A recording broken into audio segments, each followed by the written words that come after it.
I ain't gonna lie to y'all. I moved in a way that I feel spiritually feel bad on me. Like I try to like jab my nigga back and I try to keep it friendly. But at the end of the day, when I listen to it and when it comes out and I see the talk, that shit don't sit right with my spirit. That shit make me feel, that shit disrupts my fucking peace. Fuck apologies, I wanna see y'all geeked up. Niggas wanna see blood. Time is a beautiful thing, especially in hip hop. And over the passage of time, lyrics tend to reveal themselves. True intents behind songs, true themes, upon reflection, upon giving them space, well, the truth starts to come to light. And I think that's what we're seeing as we start to look back on Kendrick Lamar's GNX album. And there's one song in particular that I think a lot of people, it was easy to go on the side quest. It was easy to go after the Lil Wayne situation, the possible beef brewing between Kendrick and Lil Wayne and those lines, the Snoop Dogg, because Kendrick had a lot of direct references. So it was easy to fall into that trap. But when you zoom out, when you peel it back, and you look from a wider lens at the true intent, when Kendrick is up at 6 a.m. according to Soundwave, recording whacked out murals, you know, the dark hour before dawn, he'd been up all night. What type of energy and time is he on? No, for me, there was one person that Kendrick had in mind when he penned this. One person that he was truly responding to and truly addressing a situation of. And that's J. Cole. Now, I want to give a huge shout out to Deleted Villain, who's featured on this intro. You know, this is something that's been on the back of my mind. And after seeing his video essay on the J. Cole situation, it really reignited my interest and my curiosity and wanting to dive back and putting whacked out murals under a new lens, under a lens of understanding that, hey, Kendrick was always going to respond to J. Cole. Apology or not, Kendrick is not someone who's going to hide from lyrical warfare. I mean, let's look at his Control verse and the way that it shook up hip-hop all those years ago. Kendrick has always shown that he's ready with the pen, that he is ready for battle. And you have J. Cole dropping a diss. Like, even though he deleted the diss, he still dropped it. He still said what he said. Apology or not, he still called into question Kendrick's discography. He still tried to call into question Kendrick's legacy. And yes, I know. We've all heard the story. Schoolboy Q, apparently at Dreamfest, talking to J. Cole, warning him that he should apologize because things are going to get messy. Things are going to get dark with Drake in the battle. And that was one of the influencing factors that J. Cole led him to apologize, that caused him to step aside. I mean, that is a very convenient narrative. I always take such things, such mentions of rumors when we're not actually in the room with a grain of salt. And sure, Kendrick's obviously forgiven Cole to an extent. Right? It's not like Kendrick has responded in a full diss to Cole. There's been a few lines addressing the situation here and there. But I think his biggest response, his biggest way, because this is what MCs do. This is what artists do at the end of the day. You know, when things happen, when shit gets stirring within your mind, within your heart, you let it out through music. You let your music do the talking. And it just feels like addressing that situation of J. Cole with Drake on First Person Shooter.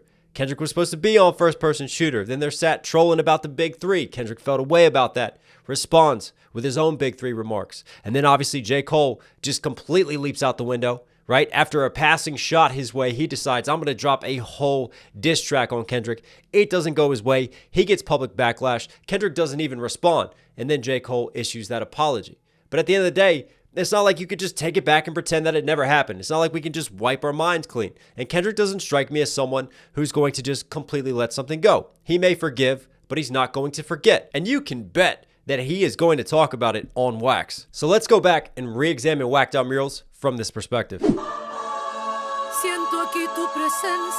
Love this intro.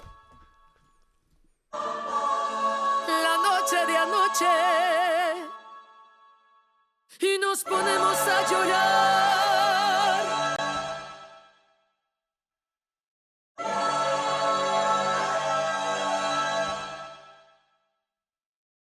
Yesterday somebody whacked out my I love the choice too on the sample cuts, just to really leave those moments of complete silence when nothing's happening, just to kind of build the tension of when is he coming in, when is he dropping.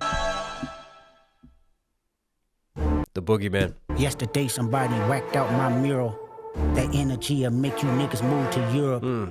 But it's regular for me, yeah, that's for sure. The love and hate is definite without a cure. All this talk.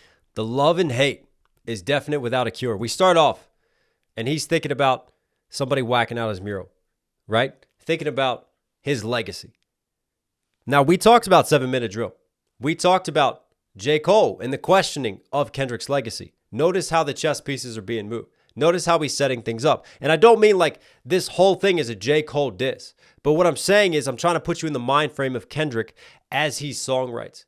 Because as an artist starts to write and starts to be on one theme and starts to be in a certain mind frame, that mind frame is what guides them to the places that they go within their lyricism, to the topics that they explore. And for me, this is the setup right here. This is the baseline. The baseline of looking at hip-hop murals, looking at hip-hop history, looking at his own legacy. And when you think about legacy, you talk about love and you talk about hate. You talk about those giving him flowers and you also talk about those firing shots. And who better than someone who has given him love but also been questioned to fire shots and obviously ultimately did fire shots on 7 Minute Drill. That energy'll make you niggas move to Europe. But it's regular for me, yeah, that's for sure. The love and hate is definite without a cure. All this talk is bitch made, that's on my lord. I kill them all before I let them kill my joy. I done been through it all, what you endure. It used to be fuck that nigga, but now it's plural. Fuck everybody, that's on my... Fuck him, but now it's plural.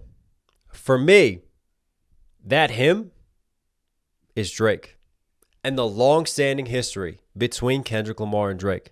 And you can track it through the years. The amount that they've been dissing each other. The amount of shots that have been firing. Even once MTV dropped that top 10 rappers list back in 2013. And then Drake starts to skate a certain way. Calls in the Hot 97. He's upset about the list. He's upset about this. Drake was also upset when Kendrick was laughing about DMX and calling out Drake. I hate the way that you walk. I hate the way that you dress. Which obviously Kendrick Lamar then used many years later in his own diss. I mean, there was tension bubbling and building Drake throughout interviews. And then obviously we all know the infamous Control verse that Kendrick dropped in response. I mean, Drake was skating on what? 5 a.m. in Toronto, Jodeci freestyle. It's all bubbling. It was all building. But there's a long history there is what I'm getting at. So for me, again, talk about mind frame. Talk about baselines. Talk about where we're starting here. This man right here, Drake. But now all of a sudden, oh, now I see one of my main ops. And now I see this man who's supposed to be my friend. Now he's jumping in with Drake. Oh, F everybody. Everybody who's jumping in on his side. Right? Even we talked about Game. We talked about him being kind of funny with Kendrick and Kendrick's camp and letting Drake come through always and obviously being more on Drake's side throughout things. You know, there's a number of situations here. He talks about the OGs. He wasn't happy with Snoop, Sharon Taylor made. But you can, again, see the mind frame and appreciate where Kendrick is coming from, this perspective. All before I let them kill my joy. I done been through it all, what you endure. And even something as simple as, you know, that type of energy make y'all move to Europe. For me, this is Kendrick, again, cementing himself. I'm always ready for warfare. But some of you guys, you get the backlash. This is normal. This is every day. I ain't gonna lie to y'all. The past 2 days felt terrible. Like, it let me know how good I've been sleeping for the past 10 years. You can't handle the heat. You can't handle when they're static. I mean, who's a great example of not being able to handle all the backlash and the static and deleting tracks, issuing apologies? Without a cure. All this talk is bitch made, that's on my lord. I kill them all before I let them kill my joy. I done been through it all, what you endure. It used to be fuck that nigga, but now it's plural. Fuck everybody, that's on my body. My blick first, then God got me. I watch them pander with them backhanded compliments. Put their head on the Cuban link as a monument. I pay homage and I'll always mind my business. Watch them pander with the backhanded compliments. Again, these are like low-key lines, right? You can take them, you can generalize them, you can apply them to a number of people. And sure, it can still be about a number of people. But if you drop those people in a bucket that he probably has on his mind when he's writing this, one of those people pandering with backhanded compliments, I think Cole's in that bucket. On the Cuban link as a monument. I pay homage and I'll always mind my business. I made the... And that's a key line right there. I paid homage, always minded my business. And then he deletes this line. And the interesting thing that's always been to me is why delete it and leave that deleted part in there? So you know there's obviously something that he said that he's muted, right? Why not go back and rewrite it? Why not put something else in there? Unless you have a point to prove. Unless there's something that you want to be noticed with that. Because obviously it draws everyone's attention to it. And we've all debated, we've all discussed what could these lines be. And for me, one of the biggest ones that I've seen circulate on the internet is I made the born sinner beg for forgiveness, right? Nice little flip on Born Sinner, forgiveness. J. Cole dropping his album, Born Sinner, and then obviously asking for Kendrick's forgiveness. And if you think about forgiveness, business, it rhymes. It fits within the scheme. So if you look at all the other markers, all the other indicators for where we're going, I could definitely see that line being a J. Cole removal. This for me feels like, hey, this is something that we can show. Like this is Kendrick showing on wax, your name could have gone right here. And this could have gone further. But out of respect for that, out of respect for what you did, I'll take out your name. But I'm not removing the other stuff because this is still me talking my shit. This is still me being an artist. I still have shit I got to say. And obviously, you can't put your hand in the cookie jar and expect not to get slapped at all. So at the very least, we'll take your name out of it. I'm still talking about you, and you know, but you get to see it, and you get to see what I've done. Compliments, put their head on the Cuban link as a monument. I pay homage and I always mind my business. I never lost who I am for a rap image. It's motivation if you wonder how I did it. Yeah, nigga. And the follow-up line is key too. I never lost who I am for a rap image. And the theme, yet again, this is Kendrick showing us his principles, showing us how he's not afraid of conflict. He's not afraid of the love and hate. It all comes hand in hand, but he is willing to stand 10 toes down. He's always grounded in his position. Who hasn't been grounded in their position? Who's been flip-flopping? Who's been going back and forth, pandering, backhanded compliments, right? Giving flowers, insulting at the same time? You see the lines. I never lost who I am for a rap image. There's motivation if you wonder how I did it. Yeah, nigga. Going up your rank. Know you a god even when they say you ain't. Yeah, nigga. Keep your feelings out the way. Never let no one put smut up on your name. Yeah, nigga, keep your head down and work like I do. But understand, everybody ain't go like you. Yeah, nigga, if they say it's love, you been lied to. A couple rules of engagements, I'ma guide you. If they say it's love, you've been lied to. Right? And also even the God lines. You think about the amount of times that J. Cole has called himself a God. Right? You ain't the God. He even had lines talking about Kendrick Lamar and Drake, but you ain't the God on Forest Hills Drive. Or you might be Drizzy Drake or Kendrick Lamar. But check the birth date, nigga. You ain't the God. And for me, just thinking about now through the years, all of this, you know, it starts to make more and more sense for Kendrick in the way that Kendrick sees it in his lens. That, yeah, a lot of these lyrics are addressing, sure, other people on the West Coast, other OGs, like Game, the Lil Waynes, the ones he feel like he's not getting respect from, he's not getting the torch from. There's that element. And obviously, there's the elephant in the room. There's the Drake as well. But again, that whole bucket thing. And one of the people who's definitely on his mind throughout the crafting of this, throughout dropping this at 6 a.m, when he is just on absolute demon time, way past the devil's hour, but he's still feeling a type of way, is Cole.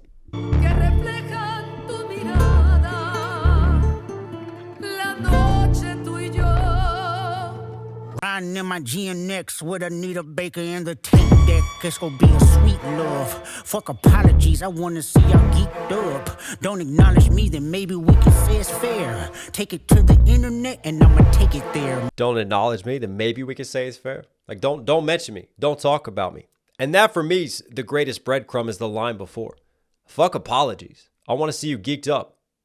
When this dropped, who's the most recent person on record, on well-known public record, dropping an apology to Kendrick Lamar? Fuck apologies, right? That's not the time we're on. That's not what I want to be. I said fuck the big three. It's big me, right? Either go all in and let's go to war, or don't mention me at all. I'd rather see you geeked up. Fuck apologies. It just becomes so much more obvious the more that you start to just think about how these lines are all crafted and set up. It's a cold world, man. It's gotta be. The internet and I'ma take it there. Miss my uncle Lemaine, he said that he would kill me if I didn't make it. Now I'm possessed by a spirit and they can't take it. Used to bump the Carter 3, I held my rolly chain proud. Irony, I think my hard work let Lil Wayne down. Whatever though, call me crazy. And that for me, this is where we kind of start to address other elephants in the room. We start to address other situations that are on his mind. He's still on this, all the people that have slighted him, all this type of energy, right? He's still going to release. This is his intro track to the album. And that's where we kind of start to let more of these direct name references guide us in other directions, guide us on these side quests. But there's still some interesting lines to come. Let's keep it running. You used to bump the Carter 3. I held my rolly chain proud. Irony. I think my hard work let Lil Wayne down. Whatever though. Call me What a bar. Everybody questionable. Turn me to an Eskimo. I drew the line in decimals. Snoop posted tailor made. I prayed it was the edibles. I couldn't believe it. It was only right for me to let it go. Won a Super Bowl and Nas the only one congratulating. Shout out All Nas. these niggas agitated. I'm just glad they shown their faces. Quite frankly, plenty artists, but they outdated. Oh. I'm just glad that they've shown their faces. And he laments not getting his flowers, right? And remember what I said about the bucket. There's a number of people that you could drop in this bucket. Some of them he name dropped. But for me, who is a great one to show their face? Someone who had previously called himself a friend of Kendrick Lamar. There were rumors at one point in time of the collab album, of all these tracks that we could have had between Cole and Kendrick. They had spent time in studio together. They had put together songs. Right? This is not someone who started as an enemy, was always an enemy. There was always beef. There was always tension. No, there was a friendship there, or a supposed friendship. Kendrick going, I'm glad they're showing their faces. Again, you could see who could be dropped into that bucket. Let it go. Won a Super Bowl and Nas the only one congratulate me. All these niggas agitated. I'm just glad they shown their faces. Quite frankly, plenty artists, but they outdated. Old ass flows trying to convince me that you they favorite. This is not for lyricists. I swear it's not the sentiments. Fuck a double entendre. I want y'all to feel this shit. Old soul, bitch. I probably. He talks about the old ass flows, and I said there's definitely OGs getting shots on that. For me, some people went Lil Wayne. Old ass flows, maybe he's getting outdated. Some people went maybe Cube as well at the time because he was talking a little spicy. Maybe Game as well. There's been speculations throughout that he's not getting his flowers from the West Coast and he's upset with West Coast OGs. But there's another interesting line here where he goes, this isn't for lyricists. And by saying that to me, by saying this isn't for lyricists, you're kind of also addressing lyricists because I want y'all to feel this. So for me, it's by denying it, in a way, you're bringing attention to it. Right? Well, again, who's a lyricist here? He wants even lyrical people to just feel what he's saying, to not tap in with doubles and triples. Well, J. Cole is a very well-known lyricist, right? I want y'all to feel this shit. Fuck a double entendre. I want y'all to feel this shit. Old soul, bitch. I probably built them pyramids. Ducking strays when I rap battled in the Nickersons. Where you from? Not where I'm from. We all indigenous. Against all lies, I scribbled up for them dividends. And then the ducking strays when I rap battle could be talking about indirects, different strays thrown his way. We've talked about through the years all the indirects that could have been between him, between Drake as well. Some people have speculated, was there a little bit of shade there from J. Cole on first person shooter, right? Even though it wasn't exactly a direct shot, it could be seen as a stray when he's talking about the big three, but trying to cement his place. Even back in the day when you had the Jodeci freestyle and J. Cole was saying F that list, right? And that was the MTV 2013 list. Top 10 rappers at the time. Kendrick Lamar is number 1. Drake running around, throwing shade on that list. J. Cole as well, throwing shade on the list. And at the end of the day, Kendrick was set at number 1 on that list. Am I reaching in places? Sure, you could take it as that. But what I'm trying to do is I'm trying to explore the possible angles of this. Because for me, there is still a continuous theme that one of the influences leading him into this track, one of the emotions that he's feeling, is a result of the J. Cole situation. So however it comes out, we could try to find specific lines that we think are directed, but that sentiment, that feeling, one of those results is that J. Cole situation. That's what I'm getting at here with Whacked Out Murals. Where I'm from, we all indigenous. Against all lies, I scribbled up for them dividends. Against all lies, I showed up as a gentleman. Shout out, Pop. I done lost plenty friends, 16 to be specific. Put that on my kids' children. We gon' see the future first. I done lost many friends. Obviously, it's a straightforward bar about him losing his homies, all the shit that he's been through. Shouts out Pac against all odds. But you could also look at it from the perspective of he's currently losing friends. He feels like he's losing friends within the industry. For them dividends against all odds, I showed up as a gentleman. I done lost plenty friends, 16 to be specific. Put that on my kids' children. We gon' see the future first. They like that big trip, and I just want what I deserve. What bridge they done burned? All of them is over with. I'm doing what COVID did. They'll never get over it. Yeah, nigga, going up your. What bridge did they burn? What bridge has been burned? Are we going to see a Kendrick Lamar and J. Cole feature? No, I don't think that's happening.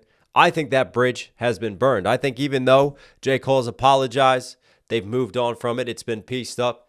At the end of the day, the bridge and the damage is still done. Trip, and I just want what I deserve. What bridge they done burned? All of them is over with. I'm doing what COVID did. They'll never get over it. Yeah, nigga, going up your rank.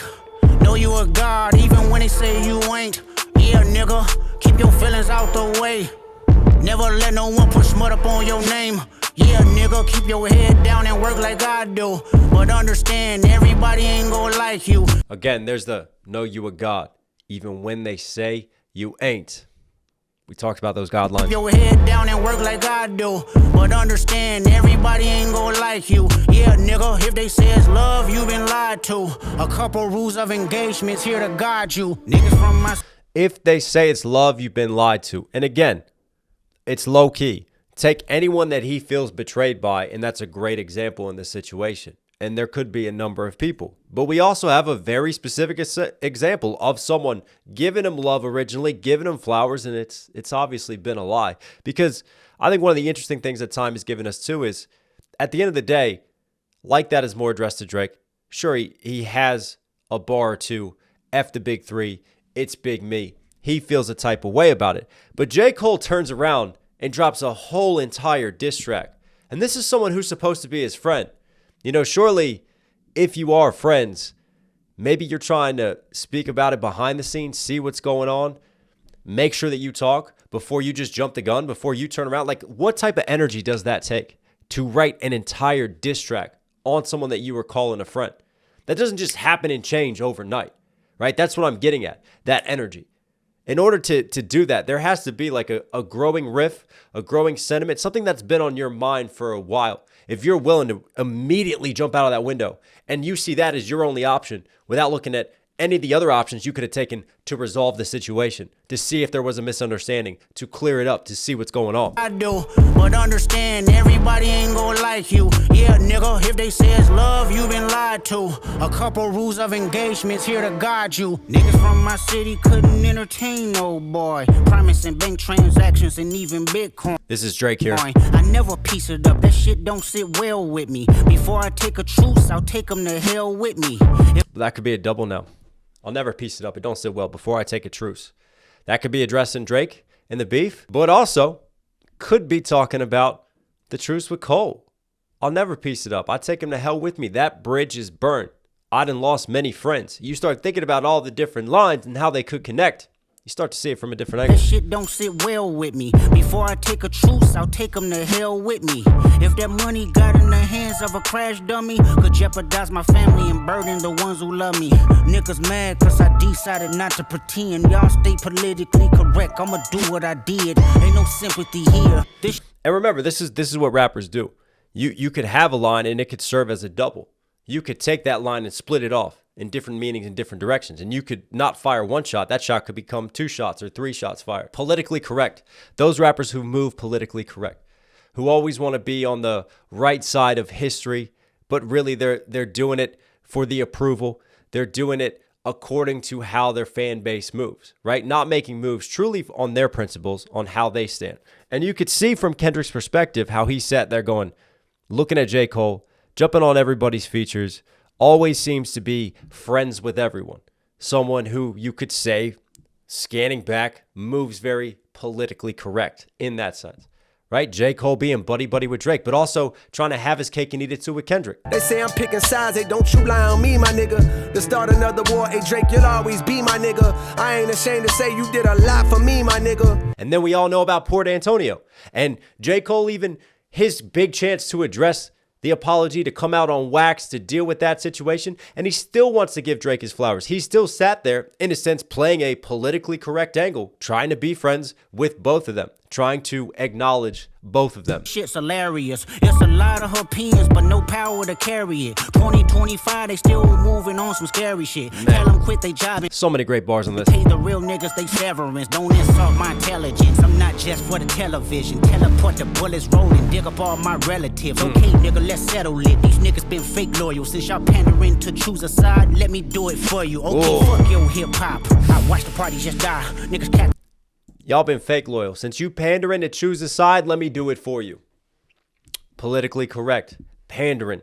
Going on one side, going back against it, taking it back, jumping on this side, jumping on that side.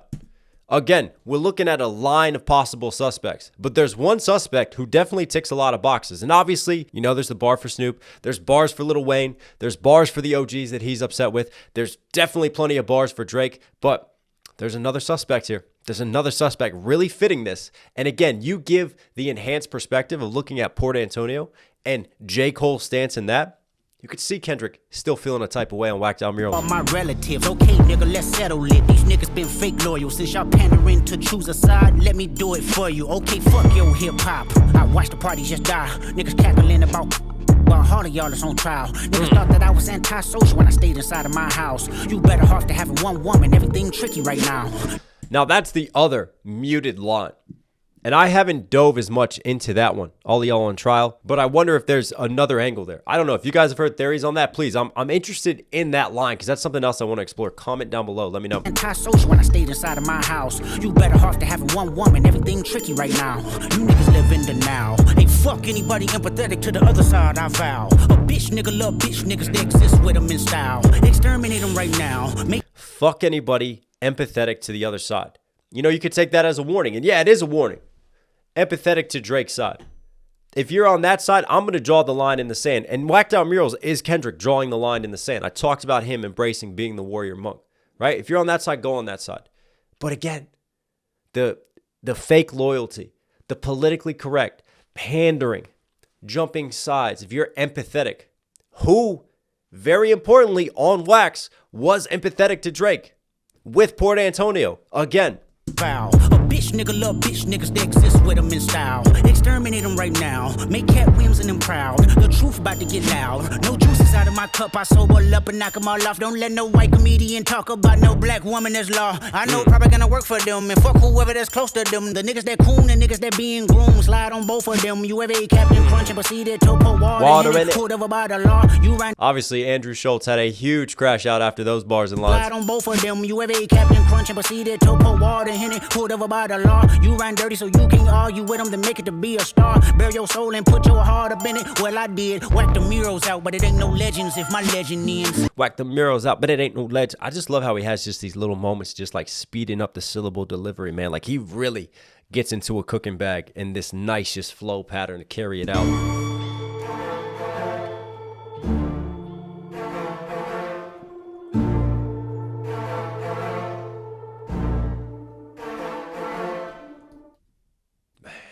Chills. Recording that at 6 a.m. That's crazy work. That's crazy work. But what do you guys think? I mean, for me, I think when you take it with that lens and you appreciate just, it's not just one line. When you start looking at the context of this line, that line, that line, and that line, and then you start to profile and you start to see who fits that profile. I mean, J. Cole falls very neatly into place.